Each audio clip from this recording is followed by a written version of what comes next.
আজকে আম্মু গরুর মাংস রান্না করবে। আমাকে শুধু বলে রাখে যে কি রান্না করব, কি খাবে। আসলে মায়ের বাড়িতে আসলে মনে হয় এমনটাই হয়। মা শুধু বারবার জিজ্ঞেস করে আজকে কি খাবে, কালকে কি খাবে, আজ কি রান্না করব।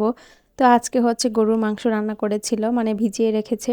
আর এইদিকে আবার এত গরম লাগছিল, তাই আমি হচ্ছে সবার সাথে, আমার বোনদের সবার সাথে মিলে হচ্ছে একটু শসা মাখাই খেলাম। আর এইটা হচ্ছে আমাদের বাড়ির পিছন সাইড, মানে এত সুন্দর। এখানে হচ্ছে একটা বাগান, বড় একটা বাগান। তো পিছন সাইডে আমার মেয়েকে নিয়ে বসেছিলাম সবাই মিলে। এত বেশি গরম লাগছিল মানে বাড়ির ভেতরে। তো বাইরে বসেছিলাম আর এইদিকে এসে দেখছি আম্মুর তরকারি রান্নাটাও হয়ে আসছে, কষানো হচ্ছে। তো আমি বললাম যে আমাকে কিছু দাও, মানে কয়েকটা পিস মাংস দাও কষানো। আসলে কষানো মাংস খেতে কিন্তু অনেক বেশি ভালো লাগে।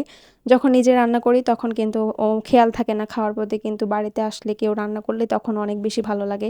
তো রান্নাবান্না শেষ করে দুপুরে খাওয়া-দাওয়া করতে চলে এসেছি। আমি ঘুমিয়ে গিয়েছিলাম, তাই একটু খেতে, খেতে লেট হয়ে গিয়েছিল। তো গরুর মাংসটা এত বেশি মজা ছিল, অনেক বেশি ভালো লেগেছে। না আম্মু ঝোল করেছিল, না ভুনা করেছিল, মানে মিডিয়াম ত্যাকের হয়েছিল। আর হচ্ছে এখানে শসা দিয়ে খেতে আরও বেশি ভালো লাগছিল। তবে মায়ের হাতের রান্না অনেকটাই বেশি মিস করব। আর বেশি দিন থাকবো না আম্মুর এখানে, আমার এক্সাম পর্যন্তই আছি আরকি। তো যাই হোক, আজকের মতো এখানেই। আল্লাহ হাফেজ।